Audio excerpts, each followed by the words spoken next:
Hi friends, అందరికీ నూతన సంవత్సర శుభాకాంక్షలు. ఈరోజు మేము అనగా తాడిపత్రిలోని ఆలూరు కోన దగ్గర ఓబులేసు గుడికి వెళ్ళాము. అక్కడ ధనుర్మాసం రోజున పూజ మాకు వచ్చినది. అందుకు మా తమ్ముడు మేము వెళ్ళాము. అక్కడ 365 ఒత్తులు దీపాలు వెలిగించి ఆ స్వామివారికి పూజలు జరిపించాము. ఈ ఆలయం ఓబులేసు కోన శ్రీ లక్ష్మీ నరసింహ ఆలయం. ఇది అనంతపురం జిల్లా తాడిపత్రి పట్టణానికి 13 కిలోమీటర్ల దూరంలో ఉన్నది.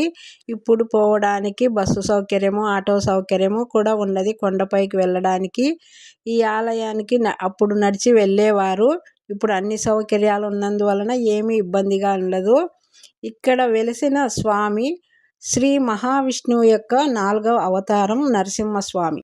ఈ స్వామి స్వయంభూ రూపంలో గుహలో వెలిసిన స్వామి. భక్తులకు అభయమిచ్చే దేవుడిగా ప్రసిద్ధి చెందినాడు. ఈ ఆలయానికి ఓబులేసు కోన అని పేరు రావడానికి ప్రత్యేక కారణం ఉంది.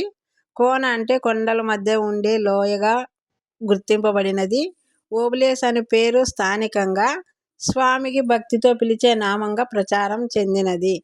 అందుకే ఈ పవిత్ర క్షేత్రం ఓబులేసు కోనక ప్రసిద్ధి చెందినది. ఈ ఓబులేసు కోనకి తాడిపత్రి మరియు చుట్టుపక్కల గ్రామాల నుంచి భక్తులు పెద్ద సంఖ్యలో వస్తుంటారు. ఈ ఓబులేసు కోన శ్రీ లక్ష్మీ నరసింహస్వామి ఈ పవిత్ర క్షేత్రాన్ని సందర్శిస్తే మనసుకి అపూర్వమైన శాంతి లభిస్తుంది. ఈ జనవరి 1 రోజున ఈ ధనుర్మాసం పూజ మాకు లభించినందుకు మాకు చాలా ఆనందంగా ఉన్నది.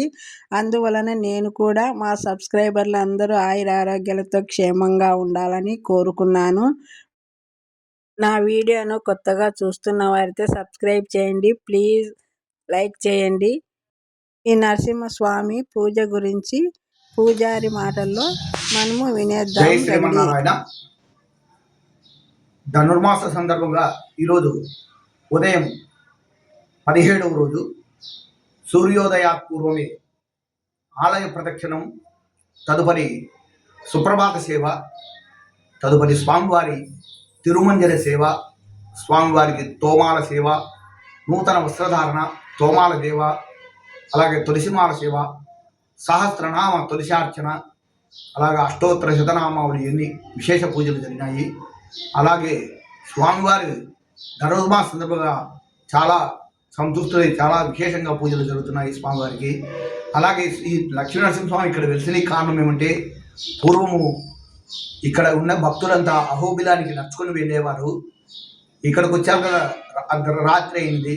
భక్తులంతా శయనించి ఉన్న సమయంలో ఒక నిండు, అందరూ వచ్చిన వాళ్ళలో నిండు చూడాలి గర్భవతి ఆమె స్వామిని ప్రార్థించి, స్వామి నేను అంత దూరం రాలేను, నాకు ఇక్కడనే సుఖప్రసవం కానివ్వండి స్వామి అని అంత పేరుకుంది. అప్పుడు స్వామి ప్రత్యక్షమై ఆమె సుఖప్రసవం అయ్యి భక్తులకంతా దర్శనం ఇచ్చారు. అప్పుడు భక్తులంతా స్వామిని కోరారు, స్వామి ఇక్కడనే మీరు వెలిసండి అని చెప్పి అప్పుడు స్వామివారి ఇక్కడ వెలిశారు. అప్పటి నుంచి విశేషంగా స్వామివారికి విశేష పూజలు ఎన్ని కార్యక్రమాలు జరుగుతున్నాయి. జై శ్రీమన్నారాయణ. అలాగే వైశాఖ మాసంలో స్వామి నరసింహస్వామి జయంతి సందర్భంగా స్వామివారికి కళ్యాణోత్సవం, బ్రహ్మోత్సవాలు అన్నీ జరుగుతాయి.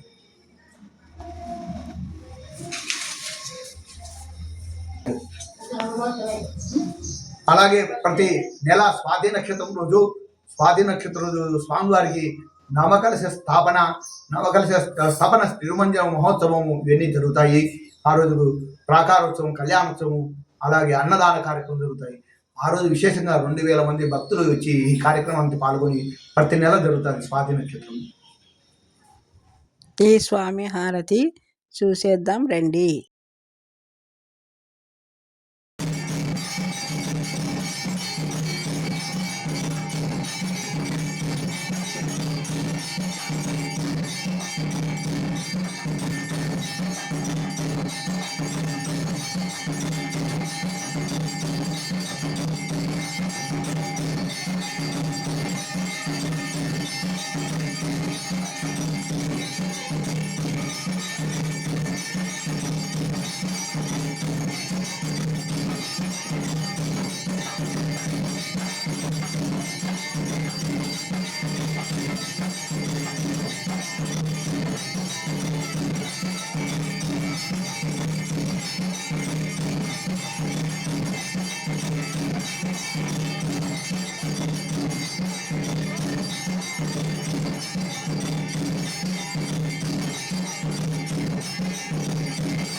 ఈ 2026వ సంవత్సరం మొదటి రోజున ఈ పూజలు జరిగినందుకు మేము చాలా సంతోషించినాం.